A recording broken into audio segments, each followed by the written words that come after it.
Hello everyone, welcome to खुशी की दुनिया। आज इस वीडियो में हम बात करेंगे ऑडियो समरी की, जो कि thinking fast and slow book से है। तो इस समरी में हमें बहुत ही आइडिया मिलेगा थिंकिंग फास्ट एंड स्लो के बारे में।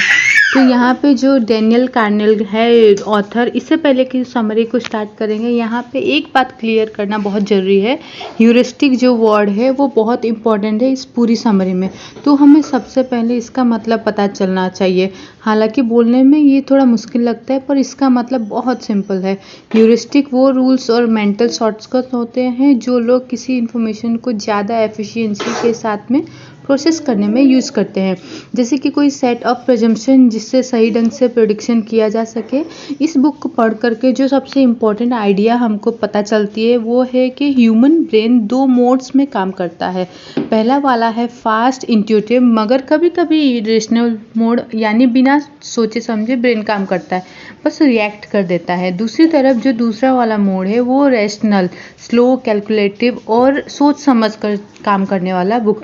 तो इस बुक का पॉइंट ये नहीं है कि हम दोनों मोड में से एक मोड की तारीफ करें और दूसरे की बुराई करें, बल्कि यहाँ पर हमारा गोल ये है कि दोनों मोड्स के गुड और बैड साइड्स को अच्छे से समझा जाए।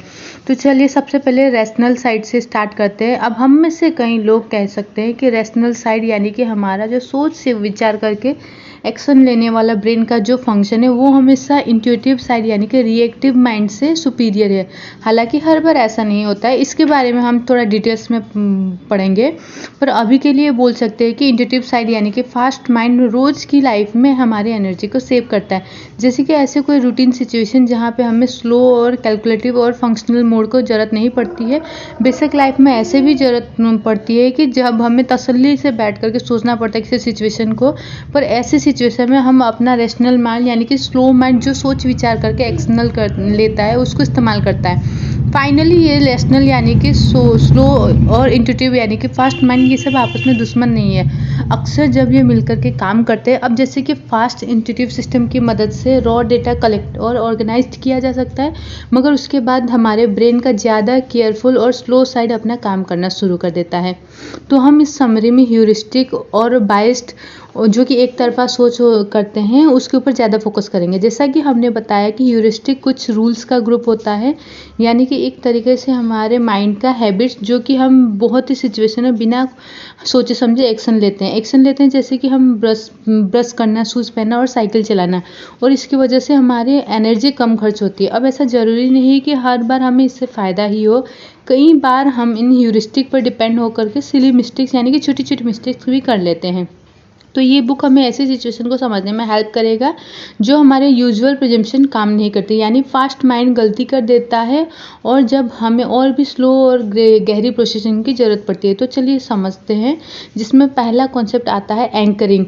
ये एक टाइप का ह्यूरिस्टिक है जो हम तब अप्लाई करते हैं जब हमारे पास एक रेफरेंस पॉइंट होता है। जैसे कि एग्जाम्पल के लिए कोई हमसे पूछे कि नेल्सन मंडेला ने जेल में 30 साल से कम गुजारे थे या ज़्यादा, तो हो सकता है कि हम कहें मुझे नहीं पता, लेकिन इंटरेस्टिंग बात तो ये है कि अगर कोई उसके तुरंत बाद हमसे पूछे कि नेल्सन मंडेला ने कितने साल जेल में बिताए थे, तो हम ज़रूर 30 के आसपास का टाइम लिखेंगे, क्योंकि जो पहला सवाल हमसे पूछा गया था इसके बेसिस पे हमारा जवाब यहीं पहुंचा। अब होता यह है कि जब एंकर्स रैंडमली सेट नहीं होते तो हर चीज़ सही काम करती है। नेल्सन मंडेला वाले एग्जाम्पल में एंकर रैंडमली सेट नहीं था, क्योंकि मंडेला ने 30 साल जेल में काटे थे। इस तरीके से एंकरिंग हमको बेस्ट एस्टिमेशन का अंदाज़ा लगाने में हेल्प करता है। अब दूसरी सिचुएशन देखते हैं जहाँ पे एंकरिंग ह्यूरिस्टिक हमारे खिलाफ यूज की गई हो। कुछ लोग पॉन शॉप्स यानी कि ऐसी दुकानें जहाँ पे पुराने सामान बिकते हैं, वहाँ जा करके अपना कुछ पर्सनल सामान काफ़ी कॉस्टली बता करके बेचने की कोशिश करते हैं, जैसे कि स्टीव ये हमेशा करते थे, और कई बार की काफ़ी सारा पैसा घर लेकर आते थे। हालांकि इस बार ये वो ऐसे शॉप पे गए जिसका ऑनर बहुत ही लालची था, चालबाजी में एकदम जीनियस। स्टीव बेचने के लिए मामूली सामान लेकर के गए थे, जैसा सामान अक्सर हम अपने घरों की छत पर रखते हैं। एक छोटा सा सोल्जर का स्टैचू जो दिखने में काफ़ी अच्छा था, और स्टीव को लगा कि शायद इसके बदले उसे कुछ डॉलर तो मिल ही जाएंगे। तो वो ये स्टैचू लेकर के पॉन शॉप में गया और उसका दाम लगाने लगा। और अचानक दुकान वाले ने उससे पूछ लिया, तुम्हें क्या लगता है इस स्टैचू के तुम्हें $25 से ज़्यादा मिलेंगे या कम? इस सवाल ने स्टू को चकरा दिया। उसने मजाकिया अंदाज में कहा कि इसकी कीमत तो $25 से कहीं ज़्यादा है। दुकान ने उसके जवाब में ध्यान नहीं दिया और फिर पूछा कि तुम्हें इस छोटे से टॉय के कितने पैसे चाहिए? स्टीव फिर अटक गया, लेकिन उसने धीरे से $30 जैसा कुछ कहा और दुकान वाले ने बिना किसी बार्गेनिंग के उससे पैसे दे दिए। उसकी इस हरकत पे स्टीव को थोड़ा सा शक हुआ, लेकिन फिर उसने पैसे ले लिए और शॉप से बाहर निकल गया। अगले दिन उसने उसी दुकान में वही टॉय देखा जिसमें 200 प्राइस लिखा हुआ था। तो यहाँ पे ये बात साफ होती है कि उस दुकान वाले ने उसे उल्लू बनाया था कि उस टॉय का प्राइस $25 है, और इस तरीके से उस धोखेबाज एंकर ने लास्ट में स्टीव को बुद्धू बना ही लिया। तो ये तो रही एंकरिंग की बात। अब अगले कॉन्सेप्ट में हम बात करते हैं अवेलेबिलिटी यानी कि उपलब्धता की। ये कॉन्सेप्ट कहता है कि अगर हम इसके बारे में सोच सकते हैं तो ये इम्पोर्टेंट होना ही चाहिए, किसी भी दूसरे ह्यूरिस्टिक की तरह जिस पे फास्ट सिस्टम टिका है। ज़्यादातर ह्यूरिस्टिक ऑफ अवेलेबिलिटी ज़्यादा बड़ा एक्सक्लूसिव होता है। जब कोई एग्जाम्पल के तौर पे कोई हमसे पूछे कि यूरोप की सबसे बड़ी कंट्री कौन है, हम जल्दी में जवाब दें कि लंदन, इसीलिए नहीं कि ये श्योर है कि ये सबसे बड़ा है, बल्कि इसलिए जबकि ये हम नाम हमारे दिमाग में पहले आया और हमारा जवाब सही जवाब के काफ़ी पास था, क्योंकि लंदन यूरोप में मॉस्को के बाद दूसरी सबसे बड़ी सिटी है।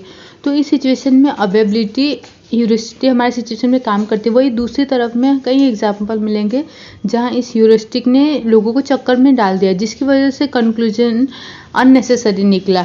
जैसे कि दुनिया में सबसे ज़्यादा शॉकिंग और मीडिया कवर इवन बड़े बड़े प्लेन क्रैशेस ही है। तो इस तरह की बड़ी दर्दनाक घटनाओं के बाद कई दिनों तक न्यूज़ में इसकी रिपोर्ट्स आती रहती है। और जब आप लोगों के साथ को कार और प्लेन क्रैशेस की पॉसिबिलिटी पूछेंगे, खास करके उनसे जो न्यूज़ रिपोर्ट देखते रहते हैं, तो लोग प्लेन क्रैश के कंपेयर में कार क्रैश के हादसे को कम बताते हैं, क्योंकि उनके दिमाग में दिन रात न्यूज़ में देखी हुई प्लेन क्रैश की इमेजेस होती है। इसलिए उन्हें लगता है कि प्लेन ज़्यादा क्रैश होते हैं, बल्कि इसके रियल में कार क्रैशेस की घटनाएं कॉमन है और ज़्यादा दर्दनाक भी होती है। एक और एग्जांपल हम यहाँ पे लेते हैं। हम सबको पता है कि शार्क बहुत डेंजरस होता है। अगर हम बिल वेस की मूवी शार्क को देख करके शार्क के बारे में नेगेटिव इम्पैक्ट को नेगलेक्ट कर भी दे, तो भी लोगों की ह्यूरिस्टिक ऑफ अवेलेबिलिटी का एग्जाम्पल इस बात से दे सकते हैं कि ज़्यादातर लोगों को शार्क बाकी एनिमल से ज़्यादा डेडली लगते हैं। हाँ, हम में से बहुत से लोग शार्क के अटैक को लेकर के गलत थिंकिंग भी हो सकती है, क्योंकि हमने इसे बड़े ड्रामेटिक ग्राफिक्स खतरनाक रूप में देखा है, जिसे कई न्यूज़ एजेंसीज बड़े फोर्स तरीके से पेश करते हैं, क्योंकि ऐसे न्यूज़ ज़्यादा लोग देखते हैं, जिसकी वजह से शार्क अटैक की खतरनाक पिक्चर हमारे माइंड में बन जाती है। और यही वजह है कि हम शार्क अटैक को ओवर एस्टिमेट करते हैं। हमें लगता है कि शार्क अटैक से ज़्यादा लोगों की मौत होती है, लेकिन रियल में प्लेन से गिरकर मरने के चांसेस ज़्यादा हैं। तो ये तो रही उपलब्धता यानी कि अवेलेबिलिटी की बात। अब आगे बात करते हैं संक कॉस्ट फैलेसी के बारे में। जी हाँ, इसका सिंपल सा मतलब है कि ऐसे सिचुएशन जहाँ पे लोग किसी बेकार के एसेट्स में यानी कि बेकार की संपत्ति में बार बार इन्वेस्ट करते रहते हैं, ये जानने के बावजूद कि उनकी पहली इन्वेस्टमेंट इरेशनल थी और हर बार फिर से और एक इन्वेस्टमेंट करना उनकी बेवकूफ़ी है। हालांकि बड़े समझदार लोग भी कई बार ऐसे गलती कर देते हैं और उन्हें लगता है कि वैसे वो खुद को रिग्रेट की फीलिंग से बाहर निकाल रहे हैं या फिर उन्हें गलती मानने से इनकार कर रहे हैं। बेशक ऐसा करने से उनकी ईगो बनी रहती है और खुद को एक झूठा यकीन भी। चलिए, ये झूठा यकीन तो ज़्यादा नहीं टिकेगा, पर हाँ एक ऐसी चीज़ है जिसे द कॉनकॉर्ड फैलेसी कहते हैं। मतलब कि ऐसे रियल लाइफ सिचुएशन जो कि रेवोल्यूशनरी मॉडल ऑफ एयरप्लेन के दौरान हुए थे।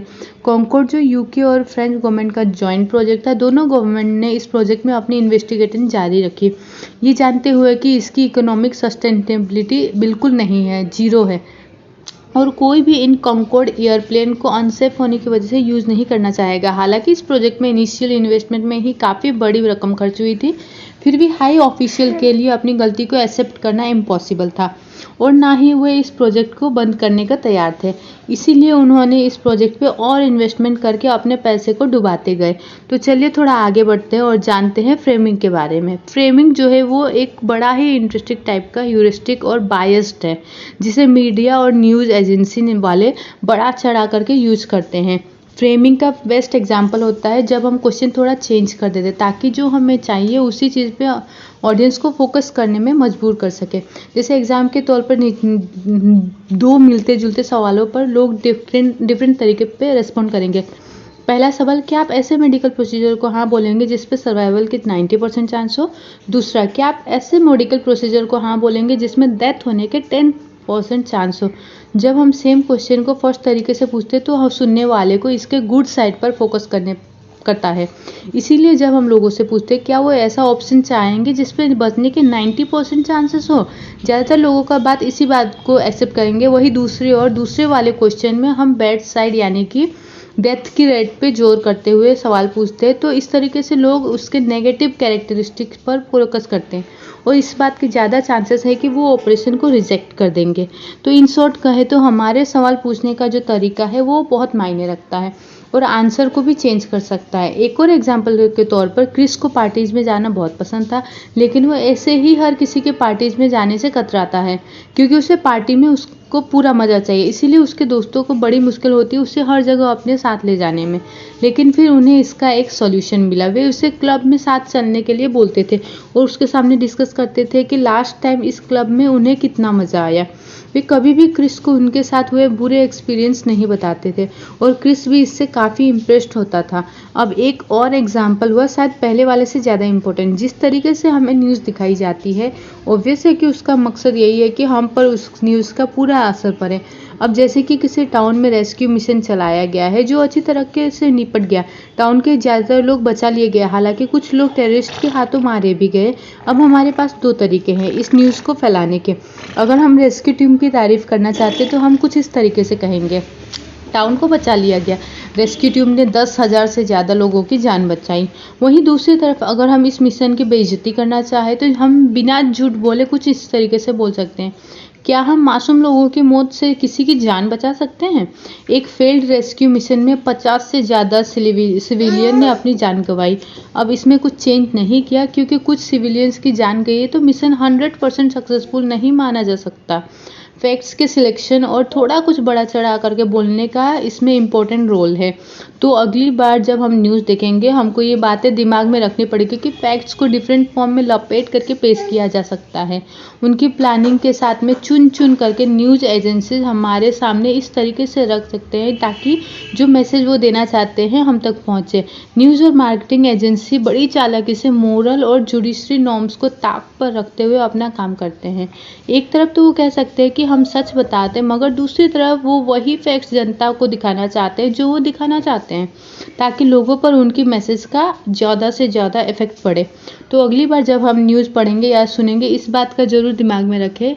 चलिए अब आगे नेक्स्ट टॉपिक पे बात करते हैं जो कि ऑप्टिमिज्म और लॉस ऑफ एवर्जन यानी कि ओवर कॉन्फिडेंस। हम पहले ही संक कॉस्ट पॉलिसी के बारे में एक्सप्लेन कर चुके हैं जो कि अनरीजनेबल ऑप्टिमिज्म और लॉस ऑफ एफिशिएंसी के क्लोजली जुड़ा हुआ है। कम शब्दों में अगर बड़ी बात कहे तो कोई भी बिजनेस या कमर्शियल शुरुआत की प्लानिंग में अक्सर थोड़े से फैक्टर्स को ही माइंड में रखते हैं जबकि सबसे पहले इम्पोर्टेंट फैक्टर्स को अंडर एस्टिमेट कर लेते हैं। जैसे कि हमने ये पहले बताया संक कॉस्ट पॉलिसी और ओवर कॉन्फिडेंस दोनों बहुत क्लोज फिनोमिना है। चलिए एक बार फिर से कॉन्कॉर्ड एग्जांपल यूज करते हैं। ओवर कॉन्फिडेंस का सबसे इम्पोर्टेंट फीचर्स है कि ये बेनिफिशियरी इवेंट्स को ओवर एस्टिमेट करता है और बुरे इवेंट्स बैड इवेंट्स को अंडर एस्टिमेट। ये पॉसिबल है कि संक कॉस्ट पॉलिसी मिस्टेक से पहले कॉन्कॉर्ड के डिजाइन तक यही मिस्टेक की होगी। एग्जाम्पल के लिए ये बहुत हद तक पॉसिबल है कि कॉन्कॉर्ड के डिजाइनर्स एक नए प्लेन के बनने के पॉसिबिलिटी से कुछ ज़्यादा ही खुश हो गए होंगे। ये एक्सेप्शनली फास्ट था और ये कुछ ही घंटे में दुनिया के किसी कोने में पहुंचा सकता था। ये लग्जूरियस है, ये साउंड की डबल स्पीड पर चल सकता था वगैरह वगैरह। वहीं दूसरी तरफ इसमें बैड इवेंट की पॉसिबिलिटीज़ को अंडर एस्टिमेट किया गया था, जैसे कि safety issues, amount of demand को पूरी तरीके से नेगलेक्ट किया गया था जो कि इसके फेल होने का बड़ा रीजन था। और इसके बावजूद अपने ओवर कॉन्फिडेंस की गलती को एक्सेप्ट करने के बजाय उन्होंने एक और बड़ी मिस्टेक कर दी इस ऑलरेडी फेल्ड प्रोजेक्ट में फिर से इन्वेस्ट करके, राइट। अब इसी के साथ आगे बढ़ते हैं और जानते हैं अफेक्टिव फोरकास्टिंग के बारे में। अफेक्टिव फोरकास्टिंग एक कॉम्प्लेक्स फिनोमिना है। सिंपल तरीके से कहें तो ये तब होता है जब हम फीलिंग के बेस पर फ्यूचर के बारे में प्रिडिक्ट करते हैं। हालांकि ये प्रिडिक्शन करते टाइम पे हम कई तरीके से मिस्टेक करते हैं। तो चलिए जानते हैं कि हम किस किस टाइप की गलतियाँ करते हैं। पहली मिस्टेक है कि इम्पैक्ट बायस्ड, यानी कि वेकेशन की प्लानिंग करते टाइम इसका बेस्ट एग्जाम्पल देखा जा सकता है। काम से ब्रेक लेकर के हम वेल डिजर्व वेकेशन पे जाने की खुशी ही कुछ और होती है। एक तो हमारे माइंड पे एक बढ़िया वेकेशन की इमेज होती है और दूसरा ये है कि हमें इस बात की खुशी होती है कि चलो इस बहाने हम कुछ टाइम के लिए काम से ब्रेक ले सकते हैं। तो हम उसी खुशी को ओवर एस्टिमेट करने लगते हैं जो हमें मिलने वाली है। तो यही हमारे डिसअपॉइंटमेंट यानी कि निराशा और एक्सपेक्टेशन यानी कि उम्मीदों के पूरा ना होने की बड़ी वजह है।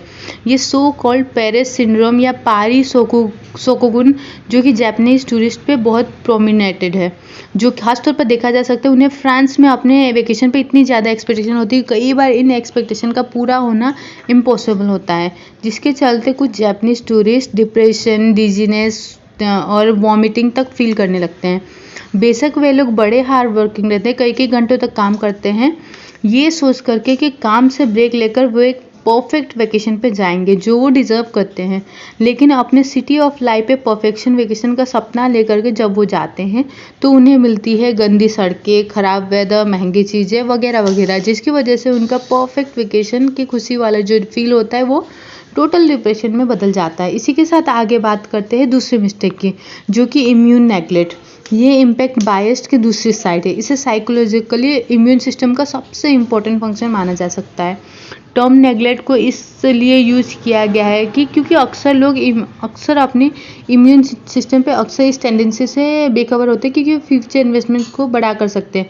ये देखा गया है कि जो कोई बुरे इवेंट को बुरे एक्सपेक्ट को बड़ा करके सोचते हैं उन्हें स्ट्रेस का रिजल्ट कम होता है जब उन्हें रियल में ऐसे इवेंट्स को फेस करना पड़ता है। ऐसा देखा गया है कि किसी बुरे इवेंट के बारे में सिर्फ बात करते ही बॉडी अलर्ट हो जाती है, जिसका रिजल्ट ये होता है कि जब ये रियल इवेंट सच होता है तो ये लोग पहले से भी अच्छी तरह तैयार होते हैं। इसीलिए जो जजमेंट गलत होता है एक्चुअली में हमारे साइकोलॉजिकल इम्यून सिस्टम को अलर्ट कर देता है और कई बार हमें बहुत सारी प्रॉब्लम से भी बचा लेता है। हम अब तक ऐसे सिचुएशन के बारे में बात करेंगे जो अक्सर होती है ताकि ये कॉम्प्लेक्स प्रोसेस ईजीली समझ आए। हम सब जानते हैं कि अक्सर कुछ लोग डेंटिस्ट के पास जाने से डरते हैं, यहाँ तक कि डेंटिस्ट की क्लिनिक की स्मेल ही इन लोगों में डर पैदा कर देती है। उनके लिए डेंटिस्ट के पास जाना मौत से भी भयानक है। वे बुरी से बुरी सिचुएशन में इमेजिनेशन करते हैं, क्या होगा अगर कुछ गलत हो गया तो, अगर मुझे कोई इन्फेक्शन हो गया तो, अगर डेंटिस्ट से कोई गलती हो जाए तो। उनकी ना ये अगर मगर की लिस्ट बहुत लंबी होती है। लेकिन अगर ये लोग हिम्मत जुटा करके डेंटिस्ट के पास अपनी प्रॉब्लम लेकर के जाते हैं तो डेंटल प्रोसीजर के दौरान उन्हें फील होता है कि वो लोग बेकार में ही इतना डर रहे हैं, एक छोटे से चेंज पर ओवर रिएक्ट कर रहे थे। वे इसीलिए क्योंकि उनकी उम्मीदों के अनुसार क्योंकि उनके साथ कुछ बहुत बुरा होना था और ये वो मान करके चल रहे थे। उनके साइकोलॉजिकल इम्यून सिस्टम पे उनके बॉडी पर किसी भी स्ट्रेसफुल इवेंट के लिए पहले ही तैयार कर दिया था। इसी के साथ फोकलिज्म एक और तरीका है जिसमें लोग फ्यूचर इवेंट को प्रिडिक्ट करते टाइम मिस्टेक करते हैं। फोकलिज्म तब होता है जब कोई इंसान किसी इवेंट की स्पेसिफिक डिटेल्स पर इतना ज़्यादा फोकस करता है कि ये डिटेल्स बाकी एक्सपेक्ट के मुकाबले सबसे ज़्यादा प्रोमिनेंट बन जाते हैं। ये ऐसे सिचुएशन पे देखा जाता है जब लोग कंफ्यूज होते हैं कि कहाँ मूव किया जाए, कैलिफोर्निया या मिडवेस्ट। बहुत से लोग सिर्फ वेदर डिफरेंसेस पर ही फोकस करते हैं और एक बस इसी फैक्टर पर स्टिक रहते हैं क्योंकि ये स्पेसिफिक डिटेल्स उनके फोकस का सेंटर है और बाकी ज़रूरी की काम की बातों को नेगलेक्ट करते हैं, जैसे कि चीज़ों की प्राइस या फिर क्वालिटी ऑफ लाइफ। तो कंक्लूजन ये है कि यहाँ पे हमारे पास एक कानेमैन की book thinking fast and slow के मोस्ट इम्पोर्टेंट आइडियाज़ है। तो इस किताब से हम कुछ इंपॉर्टेंट बातें सीख सकते हैं। पहली बात यह कि थिंकिंग एक यूनिफाइड प्रोसेस नहीं है, एटलीस्ट दो डिफरेंट टाइप की थिंकिंग होती है, फास्ट थिंकिंग और स्लो थिंकिंग, और दोनों एक दूसरे से बिल्कुल डिफरेंट है।